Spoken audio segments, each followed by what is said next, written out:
वहां तो दिशा रहती है, हमारी अग्नि, हमारी इफ्ट और हमारी आत्मचेतना का एकाकार। तभी समाज में परिवर्तन आता है। मैंने चुनौती दी थी विश्व अध्यात्म जगत को। शंकराचार्यों के पास भी मैंने सूचना भेजी थी कि अगर किसी के पास पात्रता है तो मैं अखंड यज्ञ में बैठता हूं। किसी के पास पात्रता है तो मेरी प्रज्वलित अग्नि के समक्ष मात्र 2 घंटे बैठकर दिखा दे, मैं सर काट कर उनके चरणों में चढ़ा दूंगा। वह होता है यज्ञ का प्रभाव, जो हमारे धर्म शास्त्रों में लिखित है कि यज्ञ अगर किसी स्थान पर निष्ठा, विश्वास, कर्ता, क्रियाकर्म एक समान हो तो वहां के वातावरण में क्या परिवर्तन होता है कि वहां की रजकण को भी कोई प्राप्त कर लेता है तो उसका जीवन सफल हो जाता है। और उसका प्रभाव प्रमाण मैंने समाज को दिया।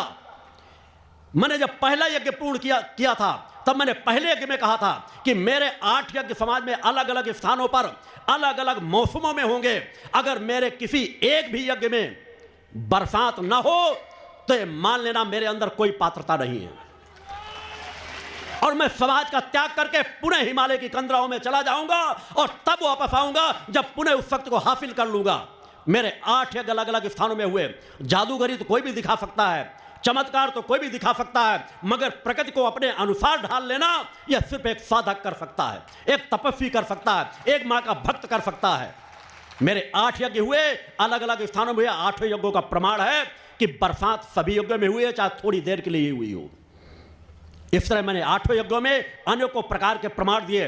जिन्हें डॉक्टरों ने कह दिया था ये घर ले जाओ, 10-11 दिन के अंदर इसकी मृत्यु हो जाएगी, उन्हें मैंने यज्ञ स्थल पर बुलाया और डॉक्टरों को चुनौती दी कि सभी डॉक्टर उनको देख ले, अगर वो किसी तरह ठीक कर सके तो मैं उन्हें पुरस्कार भी दूंगा, इलाज का खर्चा भी दूंगा। मगर डॉक्टर ने कहा नहीं, ये बचाया नहीं जा सकता। मैंने कहा बस मेरी यज्ञ भूमि पर आ जाओ, जहां मेरा यज्ञ हो रहा है यज्ञ स्थल से 10-15 फीट की दूरी पर बैठाऊंगा। 11 दिन का यज्ञ का लाभ लो, तुम्हें जीवन दान दे करके भेजूंगा। और ऐसे लोगों के प्रमाण समाज में है, उनको तलाशो। अगर गलत साबित कर दोगे तो उससे 10 गुना ज्यादा कार्य करके दिखा दूंगा। ये सब कार्य